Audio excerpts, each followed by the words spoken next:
কাৰ্বি আংলং প্ৰগতি আৰু সমৃদ্ধি যাত্ৰাত অংশগ্ৰহণ মুখ্যমন্ত্ৰী কাৰ্বি আংলং স্বায়ত্তশাসিত পৰিষদে আয়োজন কৰিছে এই অনুষ্ঠান পাৰ্বত্য ভূমিৰ বাবে উল্লেখনীয় দিন মুখ্যমন্ত্ৰী ডিফু টাৰলাংছত কেন্দ্ৰীয়ভাৱে আধাৰশিলা স্থাপন কৰিলে ২৫,৩৯১ কোটি টকাৰ আঁচনি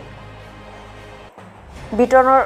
কৰিলে অংগনবাদী আৰু কোন শিশুৰ মাজত বিভিন্ন সামগ্ৰী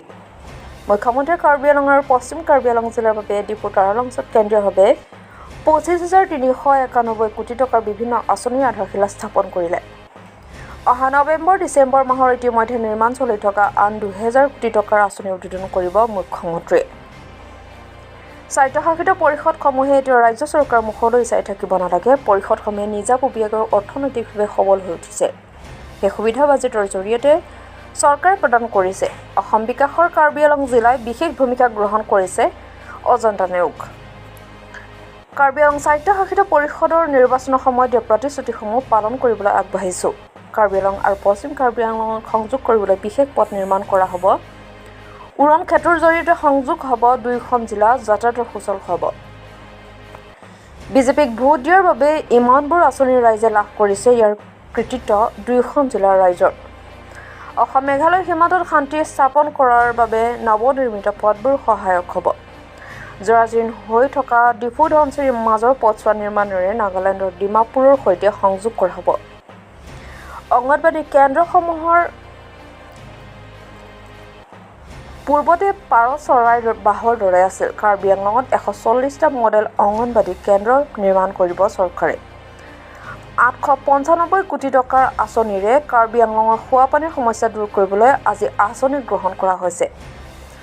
অহা ছমাহত আন ৬টা পথ নিৰ্মাণৰ বাবে পুঁজি আবণ্টন দিয়া হ'ব আত্মসহায়ক গোটসমূহৰ সদস্যসকলক ব্যক্তিগতভাৱে ১০,০০০ টকাকৈ ব্যক্তিগত একাউণ্টত দিয়া হ'ব তৃতীয় আৰু চতুৰ্থ বৰ্গৰ চাকৰিৰ কাৰ্বি আংলঙৰ ১,০০০ যুৱক-যুৱতীয়ে নিযুক্তি লাভ কৰিছে ইতিমধ্যে ৬৮,০০০ নিবনুৱাক চাকৰি দিয়া হৈছে যুৱক-যুৱতীৰ বাবে ২ লাখ টকাকৈ ঋণ দিয়া হ'ব কাৰ্বি আংলং আৰু পশ্চিম কাৰ্বি আংলঙৰ গুণোৎসৱৰ ফলাফল সন্তুষ্টজনক নহয় জিলা দুখনৰ বৌদ্ধিক মহলে এই ক্ষেত্ৰত চৰকাৰক সুপৰামৰ্শ প্ৰদান কৰা যেন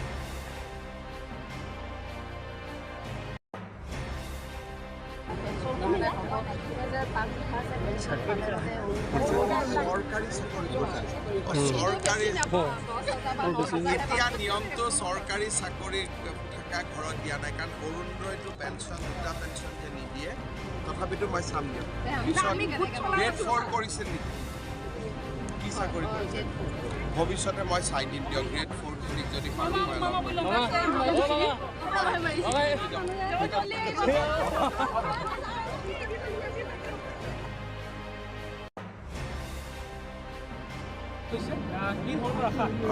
প্ৰথমবাৰৰ বাবে কাৰ্বি আংলং পশ্চিম কাৰ্বি আংলং আৰু কাৰ্বি আংলঙৰ মাজত এটা ডেডিকেটেড ৰোড আমি বনাবৰ বাবে প্ৰয়াস কৰিছিলোঁ আৰু আজি আমি সফল হৈছোঁ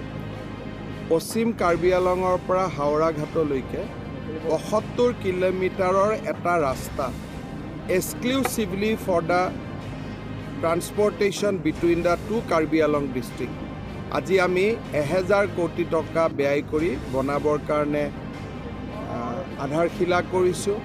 নেশ্যনেল হাইৱেৰ ওপৰত এখন ফ্লাইঅভাৰ হ'ব যাতে দুইখন কাৰ্বি আংলং জিলাক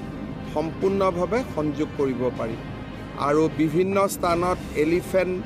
পাছিঙৰ কাৰণে বা হাতীৰ যাতায়াতৰ কাৰণেও এলিভেটেড কৰিডৰ থাকিব এটা সুন্দৰ ৰাস্তা কাৰ্বি আংলং জিলাৰ ৰাইজে পাব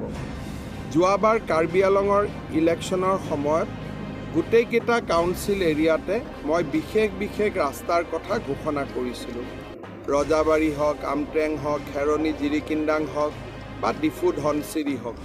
তাৰে আজি ৪টা ডাঙৰ ৰাস্তাৰো কাম আজি আমি আধাৰশিলা কৰিছোঁ আৰু ৬টা ৰাস্তাৰ কাম আমি এই বছৰত আৰম্ভ কৰিম কাৰ্বি আংলঙত জল জীৱন মিছন আঁচনিৰ ১,০০০ কোটি টকাৰ কাম 900 crores rupeesৰ কামো আজি আৰম্ভ হৈছে ৩০০ কোটি টকা ব্যয় কৰি মডেল অংগনবাদী চেণ্টাৰ আৰু ২৫ কোটি টকা ব্যয় কৰি জিলা উপায়ুক্তৰ কাৰ্যালয় অৰ্থাৎ ইলেকশ্যনৰ সময়ত আমি যিমানবিলাক প্ৰতিশ্ৰুতি দিছিলোঁ তাৰ বহু শতাংশ আজি আমি ধৰাতলত আমি লৈ অহাত সফল হৈছোঁ। অসম চৰকাৰৰ কৰ্মচাৰী 1 তাৰিখে দৰমহা পাবই। ইয়াত কাৰ্বি আলং কাউন্সিলৰ কিবা হ'ব পাৰে আৰু তেনেকুৱা মই নাজানো, কিন্তু অসম চৰকাৰত আপুনি কোনো এজন পৰুৱা এটা সুধিলেও ক'ব যে 1 তাৰিখে দৰমহা পাইছোঁ।